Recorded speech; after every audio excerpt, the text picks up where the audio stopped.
wafdi culus oo ka socda dowladda federaalka ee Soomaaliya oo gaaray degmada Caabudwaaq ee waqooyiga gobolka Galgaduud.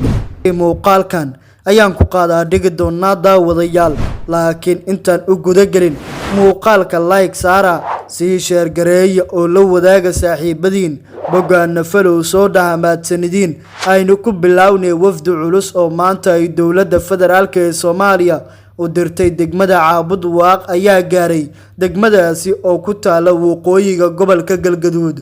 wafdigan ayaa waxaa horkacayay wasiirka arrimaha gudaha federaalka Soomaaliya Cabdullaahi Fartaag, iyadoo halkaasi si diiran ay ugu soo dhaweeyeen mas'uuliyiin ka tirsan dowlad goboleedka Galmudug iyo qaybaha kala duwan ee bulshada. wasiirka ayaa inta uu joogo deegaanka waxa uu kulamo kala duwan la qaadan doonaa maamulka iyo qaybaha kala duwan ee bulshada deegaanka. xilli isniintii duleedka degmadaasi lagu qaliimeystay hub fara badan oo u gacan galay dadka shacabka. wasiir Fartaag iyo wafdiga uu horkacayo ayaa Caabudwaaq u tagay qorshaha dowladda federaalka ee Soomaaliya ee soo celinta hubkaasi, iyaga oo la fariisan doona waxgaradka deegaanka oo ay kala hadlayaan xaaladda ka taagan iyo halista ka dhalan karta hubka la boobay ee haddana gacanta u galay dadka shacabka.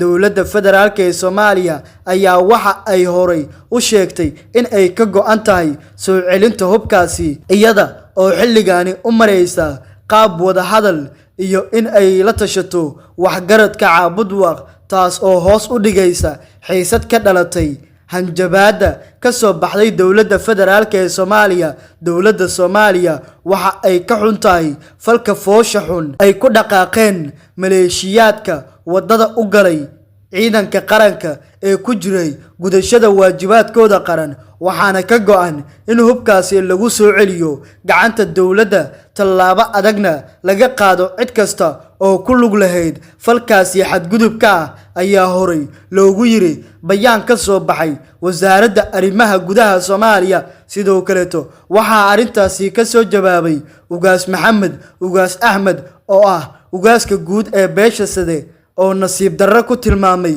in dowladda ay u goodiso shacabkii gacanta ku dhigay hubkii sharci darrada ahaa ee lagu qabtay waqooyiga gobolka Galgaduud. sida la wada og yahay, koox abaabulan oo ka ganacsata hubka sharci darrada ah ayaa saanad ciidan oo kontrabaan ah soo gelisay waqooyiga gobolka Galgaduud 16 Juulaay 2024 oo ah bishan aan ku guda jirno. hubkaasi oo ahaa mid aan lagu wargelin hoggaanka dhaqanka, madaxda maamulada iyo guud ahaanba dadka deegaanka, ayaa qarka u saarnaa in uu u gacan galo kooxo halis ah, khatarna gelinaya amniga deegaanka Galmudug iyo guud ahaanba dalka, ayuu yiri ugaaska beesha Sade.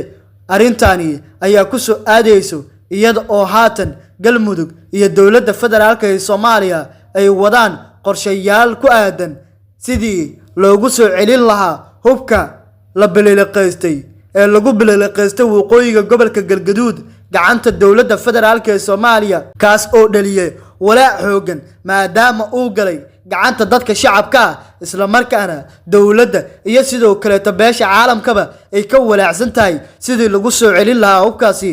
daawade, haddii aad soo gaartay dhamaadka muuqaalka like saar, sii share garay oo la wadaag saaxiibada, bogaana follow soo dheh. mahadsanid.